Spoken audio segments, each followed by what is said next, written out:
Granola is made with ingredients such as nuts, seeds, and oats, which are nutrient-rich, high in fiber, and healthy fats. But unfortunately, the ones that you get from the market are a lot of times filled with unhealthy ingredients such as lots of sugars and unhealthy fats.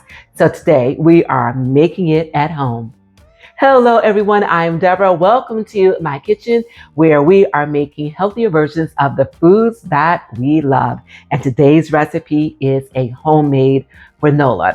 And the beautiful thing about granola, you guys, is that there are so many different variations of flavor that you can make it with, including savory as well as sweet.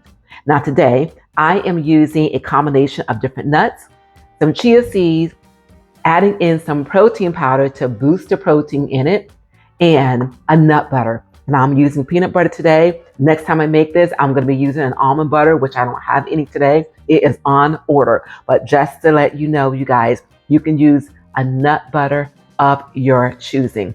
And of course, my sweetener of choice. Without further ado, let's go ahead and put this together. And we're going to start with chopping up these nuts. So to chop up these nuts, you can definitely use a gadget such as this magic bullet. But what I'm going to do today is I am going to do the manual version, just so that those of you who don't have something like this, you can see just how simple it is to chop up these nuts.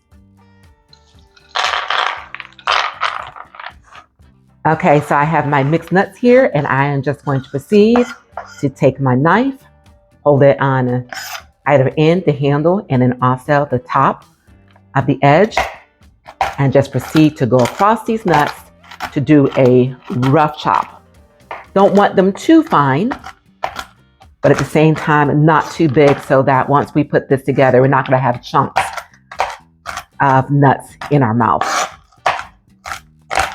So probably something along this size. And of course, as you're chopping, you're going to get some fragments too. No worries, you guys. Just keep chopping until you get to the end.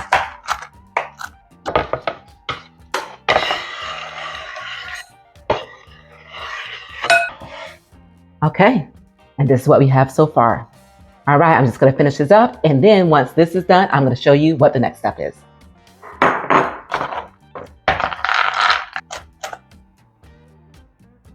Okay, the nut chopping phase is done, but I have to tell you guys, I don't know if chopping these nuts release like the natural oils in them, but these nuts smell amazing. They really do.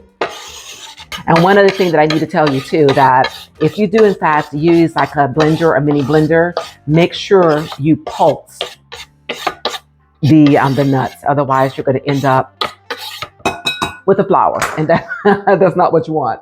Okay, all right, so that's done. Our next step is to add in the remaining ingredients. So once again, I have opted to put in some chia seeds. We get the fiber, we get the protein. Speaking of protein, some protein powder.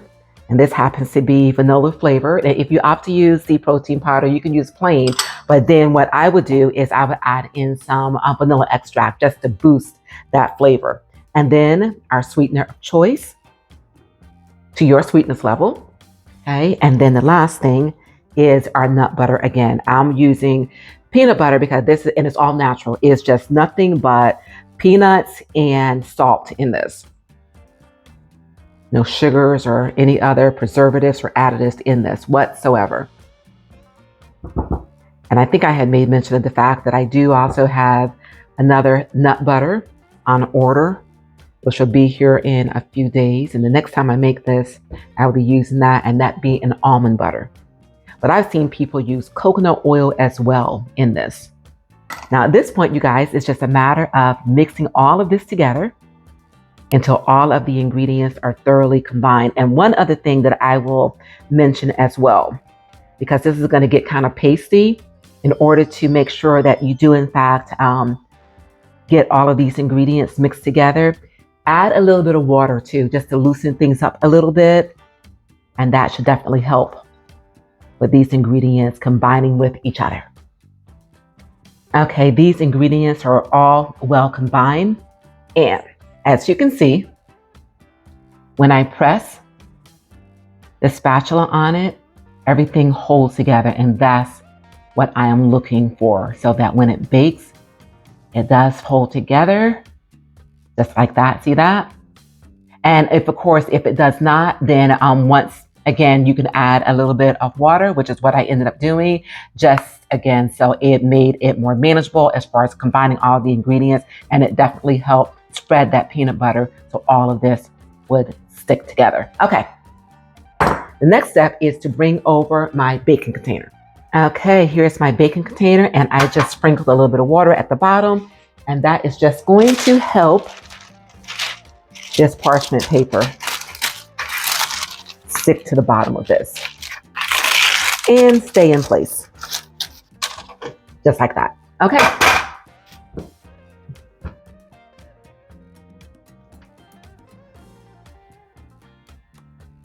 I wish you guys could smell this. It smells amazing. Again, after chopping those nuts and releasing those oils, it also released the natural essence of these nuts. And then, of course, we have the peanut butter and the vanilla coming from the protein powder. Absolutely phenomenal. So at this point, you guys, just continue to spread this out and press it down until we have probably about 1/4 of an inch, maybe. I think it's a good thickness for this.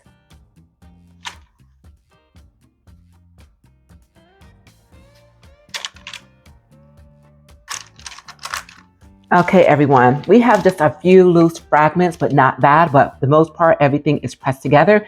So now at this point, what we're going to do is we are going to put this into a 350-degree preheated oven for about 20 minutes. Just keep an eye on it. Keep in mind, okay, that you want this to just get a golden brown and to firm up. Do not let this burn, because nuts can definitely burn very, very easily. So keep your eye on it after about 15-20 minutes. Okay, see you soon.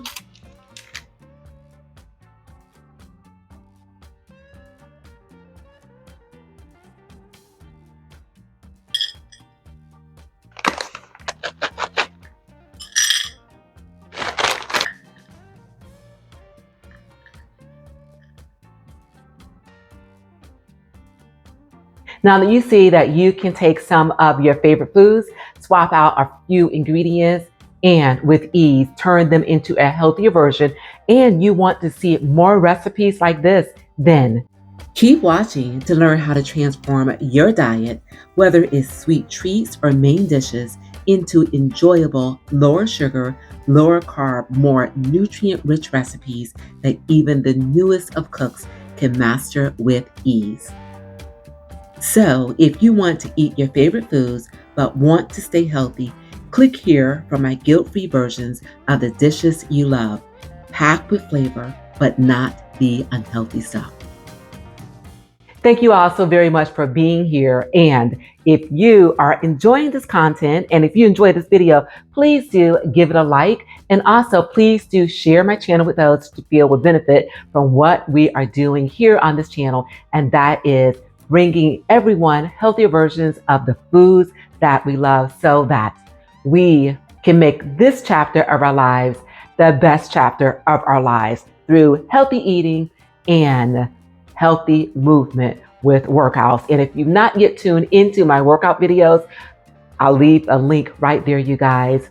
A combination of the two, we definitely can make this chapter of our lives the best chapter of our lives. And one other thing that I would like to say to you regarding this granola, it is not a low-calorie food. Now, you can really get carried away in eating this because it tastes that good, but it's not low-calorie. So if you are dieting and you want to watch your calories and want to do a calorie deficit, please keep in mind this is not low calorie. So one way that you can definitely eat this and keep the calorie count down is to use it in a yogurt granola fruit bowl, as I've done right here. So if you're not yet seeing that video, check it out as well. So you guys, you know, as I always say before we sign off on my videos, it is a great day, and you continue to make it your own kind of special. And I will see you all right here real soon. And Enjoy.